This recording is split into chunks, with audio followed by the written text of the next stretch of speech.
El corazón delator, de Edgar Allan Poe. Es cierto, siempre he sido nervioso, muy nervioso, terriblemente nervioso. ¿Pero por qué afirman ustedes que estoy loco? La enfermedad había agudizado mis sentidos, en vez de destruirlos o embotarlos, y mi oído era el más agudo de todos. Oía todo lo que puede oírse en la tierra y en el cielo. Muchas cosas oí en el infierno. ¿Cómo puedo estar loco entonces? Escuchen y observen con cuánta cordura, con cuánta tranquilidad les cuento mi historia. Me es imposible decir cómo aquella idea me entró en la cabeza por primera vez, pero una vez concebida me acosó día y noche. Yo no perseguía ningún propósito, ni tampoco estaba colérico. Quería mucho al viejo. Jamás me habría hecho nada malo. Jamás me insultó. Su dinero no me interesaba. Me parece que fue su ojo. Sí, eso fue. Tenía un ojo semejante al de un buitre. Un ojo celeste y velado por una tela. Cada vez que lo clavaba en mí, se me helaba la sangre. Y así, poco a poco, muy gradualmente, me fui decidiendo a matar al viejo y librarme de aquel ojo para siempre. Presten atención ahora. Ustedes me toman por loco, pero los locos no saben nada. En cambio, si hubieran podido verme... ¡Ay, si hubieran podido ver con qué habilidad procedí! Con qué cuidado, con qué previsión, con qué disimulo me puse a la obra. Jamás fui más amable con el viejo que la semana antes de matarlo. Todas las noches, hacia las 12, hacía yo girar el picaporte de su puerta y la abría, oh, tan suavemente. Y entonces, cuando la abertura era lo bastante grande para pasar la cabeza, levantaba una linterna sorda, cerrada, completamente cerrada, de manera que no se viera ninguna luz, y tras ella pasaba la cabeza. Oh, ustedes se hubieran reído al ver cuán astutamente pasaba la cabeza. La movía lentamente, muy, muy lentamente, al fin de no perturbar el sueño del viejo. Me llevaba 1 hora entera introducir completamente la cabeza por la abertura de la puerta, hasta verlo tendido en su cama. ¿Eh? ¿Es que un loco hubiera sido tan prudente como yo? Y entonces, cuando tenía la cabeza completamente dentro del cuarto, abría la linterna cautelosamente. Oh, tan cautelosamente. Sí, cautelosamente iba abriendo la linterna, pues crujían las bisagras. La iba abriendo lo suficiente para que un solo rayo de luz cayera sobre el ojo de buitre. Y eso lo hice durante 7 largas noches. Cada noche, a las 12. Pero siempre encontré el ojo cerrado, y por eso me era imposible cumplir mi obra, porque no era el viejo quien me irritaba, sino el mal de ojo. Y por la mañana, apenas iniciado el día, entraba sin miedo en su habitación y le hablaba resueltamente, llamándole por su nombre con voz cordial y preguntándole cómo había pasado la noche. Ya ven ustedes que tendría que haber sido un viejo muy astuto para sospechar que todas las noches, justamente a las 12, iba yo a mirarle mientras dormía. Al llegar la 8ª noche, procedí con mayor cautela que de costumbre al abrir la puerta. El minutero de un reloj se mueve con más rapidez de lo que se movía mi mano. Jamás antes de aquella noche había sentido el alcance de mis facultades y de mi sagacidad. Apenas lograba contener mi impresión de triunfo, pensar que estaba allí, abriendo poco a poco la puerta, y que él ni siquiera soñaba con mis secretas intenciones o pensamientos. Me reí entre dientes ante esta idea, y quizá me oyó, porque le sentí moverse repentinamente en la cama, como si se sobresaltara. Ustedes pensarán que me eché hacia atrás, pero no. Su cuarto estaba tan negro como la pez, ya que el viejo cerraba completamente las persianas por miedo a los ladrones. Yo sabía que le era imposible distinguir la abertura de la puerta y seguí empujando suavemente, suavemente. Había ya pasado la cabeza y me disponía a abrir la linterna, cuando mi pulgar resbaló en el cierre metálico y el viejo se enderezó del lecho gritando: «¿Quién está ahí?». Permanecí inmóvil, sin decir palabra. Durante 1 hora entera no moví un solo músculo, y en todo ese tiempo no oí que volviera a tenderse en la cama. Seguía sentado, escuchando, tal como yo lo había hecho noche tras noche, mientras escuchaba en la pared los taladros cuyo sonido anuncia la muerte. Oí de pronto un leve quejido, y supe que era el quejido que nace del terror. No expresaba dolor o pena, no. Era el ahogado sonido que brota del fondo del alma cuando el espanto la sobrecoge. Bien conocía yo ese sonido. Muchas noches, justamente a las 12, cuando el mundo entero dormía, surgió de mi pecho, ahondando con su espantoso eco los terrores que me enloquecían. Repito que lo conocía bien. Comprendí lo que estaba sintiendo el viejo y le tuve lástima, aunque me reía en el fondo de mi corazón.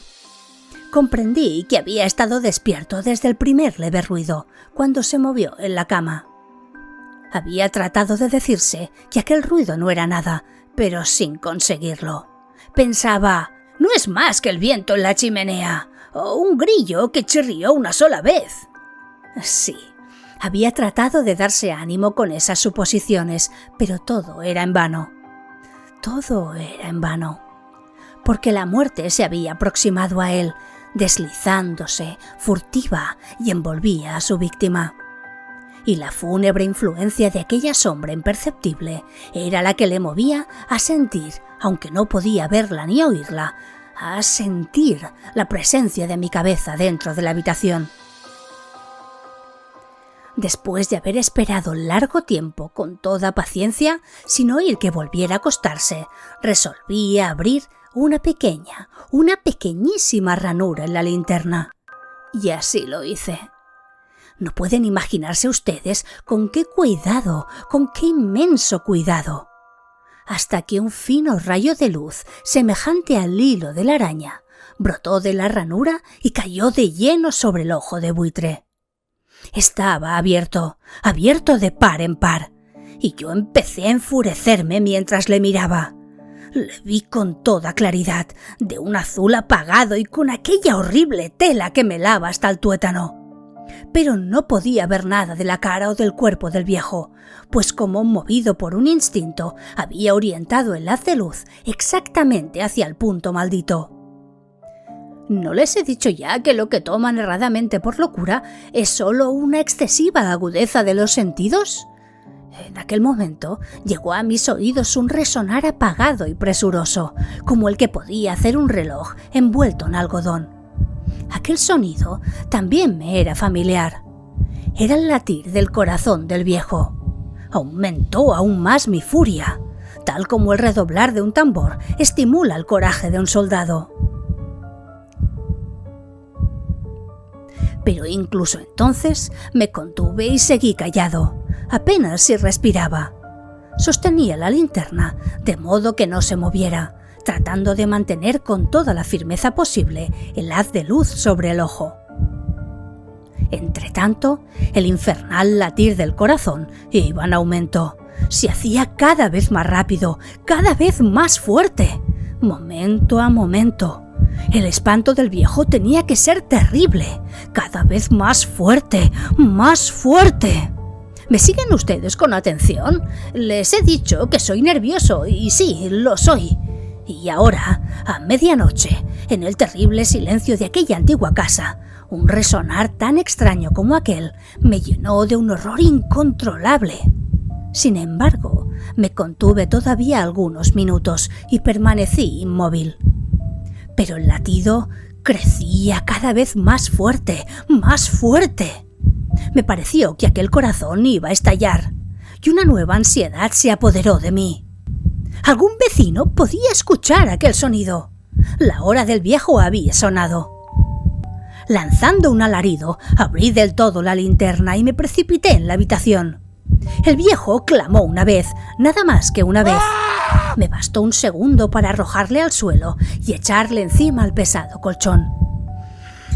¡Ay! Sonreí alegremente al ver lo fácil que me había resultado todo, pero durante varios minutos el corazón siguió latiendo con un sonido ahogado. Claro que no me preocupaba, pues nadie podría escucharlo a través de las paredes. Cesó por fin de latir. El viejo había muerto. Levanté el colchón y examiné el cadáver. Sí, estaba muerto, completamente muerto. Apoyé la mano sobre el corazón y la mantuve así largo tiempo. No se sentía el menor latido. El viejo estaba bien muerto. Su ojo no volvería a molestarme. Si ustedes continúan tomándome por loco, dejarán de hacerlo cuando les describa las astutas precauciones que adopté para esconder el cadáver. La noche avanzaba, mientras yo cumplía mi trabajo con rapidez, pero en silencio. Ante todo, descuarticé el cadáver. Le corté la cabeza, los brazos y las piernas. Levanté luego 3 planchas del piso de la habitación y escondí los restos en el hueco. Volví a colocar los tablones con tanta habilidad que ningún ojo humano, ni siquiera el suyo, hubiera podido advertir la menor diferencia. No había nada que lavar, ninguna mancha, ningún rastro de sangre. Yo era demasiado precavido para eso. Una cuba había recogido todo. Cuando hube terminado mi tarea eran las 4 de la madrugada, pero seguía tan oscuro como a medianoche. En momentos en que se oían las campanadas de la hora, golpearon a la puerta de la calle. Acudí a abrir con toda tranquilidad, pues ¿qué podía temer ahora? Hallé a 3 caballeros que se presentaron muy civilmente como oficiales de policía. Durante la noche, un vecino había escuchado un alarido, por lo cual se sospechaba la posibilidad de algún atentado. Al recibir este informe, en el puesto de policía habían comisionado a los 3 agentes para que registraran el lugar. Sonreí, pues ¿qué tenía que temer? Di la bienvenida a los oficiales y les expliqué que yo había lanzado aquel grito durante una pesadilla. Les hice saber que el viejo se había ausentado a la campaña. Llevé a los visitantes a recorrer la casa y los invité a que revisaran bien. Finalmente, acabé conduciéndolos a la habitación del muerto. Les mostré sus caudales intactos y cómo cada cosa se hallaba en su lugar. En el entusiasmo de mis confidencias, traje sillas a la habitación y pedí a los 3 caballeros que descansaran allí de su fatiga, mientras yo mismo, con la audacia de mi perfecto triunfo, colocaba mi silla en el exacto punto bajo el cual reposaba el cadáver de la víctima. Los oficiales se sentían satisfechos, mis modales los habían convencido. Por mi parte, me hallaba perfectamente cómodo. Sentáronse y hablaron de cosas comunes, mientras yo les contestaba con animación. Mas al cabo de un rato, empecé a notar que me ponía pálido y deseé que se marcharan. Me dolía la cabeza y creía percibir un zumbido en los oídos, pero los policías continuaban sentados charlando. El zumbido se hizo más intenso, seguía resonando y era cada vez más intenso. Hablé en voz muy alta para librarme de esa sensación, pero continuaba lo mismo y se iba haciendo cada vez más clara, hasta que al fin me di cuenta de que aquel sonido no se producía dentro de mis oídos. Sin duda, debí de ponerme muy pálido, pero seguí hablando con creciente soltura y levantando mucho la voz. Empero el sonido aumentaba, ¿y qué podía yo? Era un resonar apagado y presuroso, un sonido como el que podría hacer un reloj envuelto en algodón. Yo jadeaba, tratando de recobrar el aliento, y sin embargo, los policías no habían oído nada. Hablé con mayor rapidez, con vehemencia, pero el sonido crecía continuamente. Me puse en pie y discutí sobre insignificancias en voz muy alta y con violentas gesticulaciones, pero el sonido crecía continuamente. ¿Por qué no se iban? Anduve de un lado a otro a grandes pasos, como si las observaciones de aquellos hombres me enfurecieran, pero el sonido crecía y crecía continuamente. ¡Oh, Dios! ¿Qué podía hacer yo? Lancé espumarajos de rabia, maldije y juré. Balanceando la silla sobre la cual me había sentado, raspé con ella las tablas del piso. Pero el sonido sobrepujaba a todos los otros y crecía sin cesar. ¡Más alto! ¡Más alto! ¡Más alto! Y entre tanto, los hombres seguían charlando plácidamente y sonriendo. ¿Era posible que no lo oyeran? ¡Oh, santo Dios! ¡No, no! ¡Claro que lo oían! ¡Y que sospechaban! ¡Sabían! Y se estaban burlando de mi horror. Sí, así lo pensé y así lo pienso hoy. Pero cualquier cosa era preferible a aquella agonía. Cualquier cosa sería más tolerable que aquel escarnio.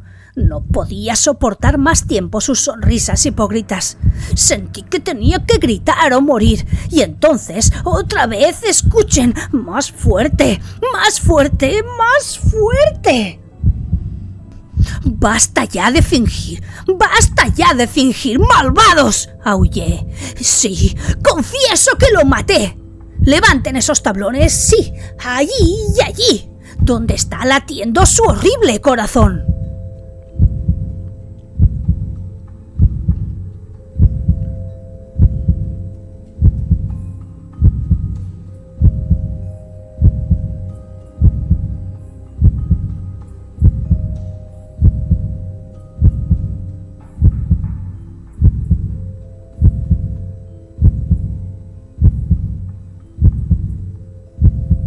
Me puse en pie y discurrí sobre insignificancias en una voz muy alta y con violentas gesticulaciones.